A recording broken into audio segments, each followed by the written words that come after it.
How was your business event? You don't need to say the names or anything, but I want to talk to you about. Yeah, it was actually, you know what? I want to talk to you about business events in general, because I think you've done quite a lot of that stuff, or a lot of self-development. Aye, definitely. That's been one of the biggest investments I'd say I've put in to myself and whatnot over the last couple of years. But it was good. I was going into it, I was looking at the names, and I know this wasn't the right frame of mind to have, but I was like, I don't really know who these people are, like what sort of value am I going to get, blah blah blah. But out of all the speakers and that, they were all strong speakers. There was one which was on crypto, didn't really resonate with me much. Like, it was all a crypto talk and it was just basic information. I see why it was there, because it was about like different diversity within business. Sarah Davies was there for Dragon's Den. She was awesome. She made her wealth through envelope makers. And I was like, wow. Then Tom Skinner, you know who he is? No. He was on the Apprentice. He was just a typical like English lad, like Londoner. Went to the markets and stuff like that. His talk was actually quite cool. Nico Leonard, you watch guy on YouTube. I don't know who anyone is. You must have seen his videos. Like, he does everything around watches on YouTube, and it's quite funny and that sort of stuff. Irish guy. I know nothing about watches, so I only know. They are, but I see his videos. Right, okay. He was there. It was all right. It was cool. Then the rest was all like. What were they teaching you? So it's financial freedom, but what did they actually teach you? A common thing through everybody's talk was having a strong purpose in what you're doing, which was quite good to see, because when you think of financial freedom, it's all about making hundreds of money and that sort of stuff.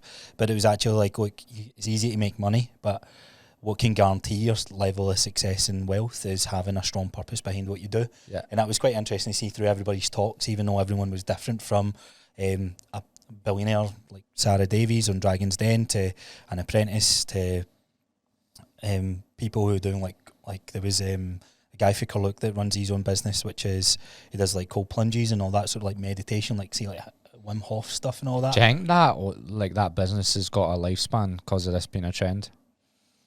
He's been doing it for 18 years, so I think so. I think people like him, yes. People like, like me and you, like we were PTing and the next day we're doing like cold plunge dips. PTing has become a trend, but I don't think it's going to stop because there's too many people with help. Aye, it's never ending, isn't it? It's like, how do you never really, do you truly fix the root cause of health and fitness? Probably not. And most people don't last at it anyway. No. Because you're effectively an entrepreneur, aren't you? Yeah. Or self-employed at least. I wouldn't call myself an entrepreneur, but you're self-employed. So, yeah, so that was quite cool. Different talks on just different ways of like reframing your mind, getting inspiration for some other people's stories. And yeah, like there was an Australian guy that was one of the first talks, and he was writing what he was saying. He's like, he says this country's beautiful, but he goes, see, when you ask anyone here and you're like, oh, how you doing, mate? And it's like, oh, not bad, you. And he's like, why not bad? Like, and you're listening to it, like, this is cringy, this is cheesy. But then he goes into like a deeper layer of thinking, like, you know what? You're right. Like, why is it? Like, because we know like negative mindset can guarantee a negative outcome. Whereas a positive mindset can't guarantee a positive outcome, but there's a better chance of positive things happening. You know what it's like when you've got a client who's always like, oh, this is shit, this isn't working. It's like, look, we need to really change that mindset before we can tackle any of your other... See, even though we're really friendly, I can tell you from moving back from Australia twice, one of the most negative cultures, 100%. Australian? No. Us, like, really negative about everything. Like, cynical about everything as well. Very much would they call it, you've probably heard that tall poppy syndrome that they talk about. That's an Australian thing about cutting people down. We have that times 10. Yeah, like you get anytime you try something different here. But it's been so long since I've took myself away from all of that. Not even just going to Australia. I all my mates that slagged me in school when I tried to do freestyle and all that, I just sacked them off. I knew I was like quite extroverted, and I had mates and anyone that I was like there, I didn't like sack off my only mates. I like had replacement, like I had better people already, if you know what I mean. Yeah. I hate that whole thing, like fucking detach yourself from anyone negative. They were actually being cunts. They were like toxic as fuck, if you know what I mean. But I find just, even if you walk around the streets and stuff, I feel people are definitely unhappier here. They're happy when the sun comes out, but people are less happy here. They're friendly though. But that's also probably a working class thing, the friendly thing, isn't it?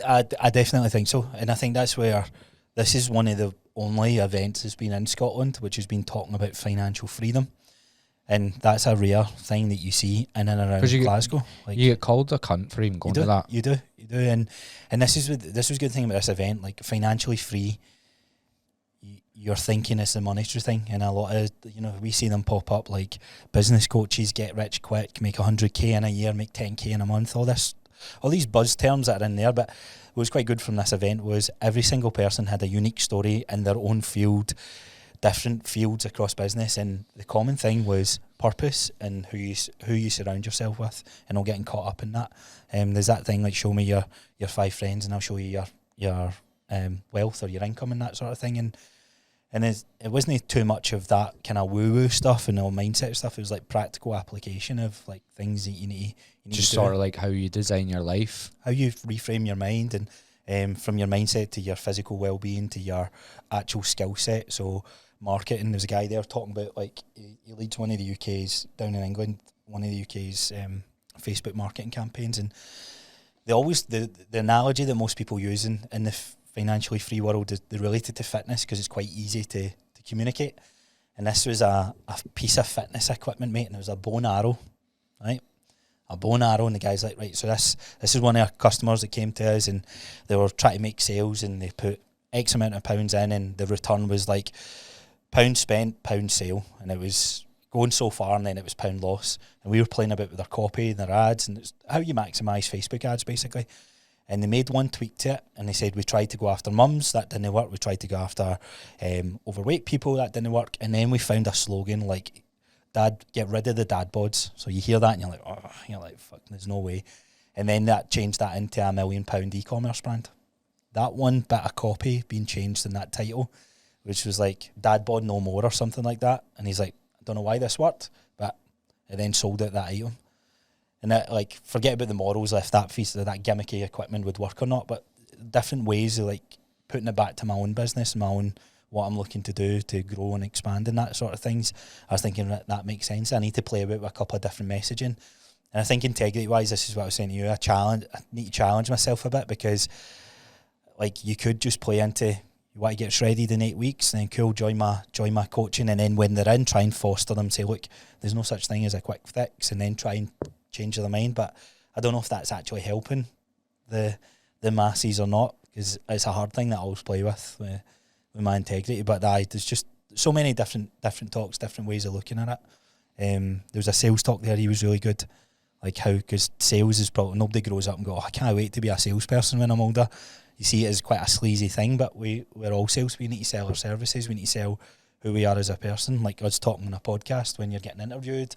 So sales skills is quite important, and that I've done a few of them now, and I'm quite confident in sales, where I don't see it's been sleazy anymore. A long time I'm like, I pitch my prices here, how do I do X, Y, and Z? But changing your mindset around that. I've been trying to do that as well. We were talking about that before, weren't we? Yeah. It's hard.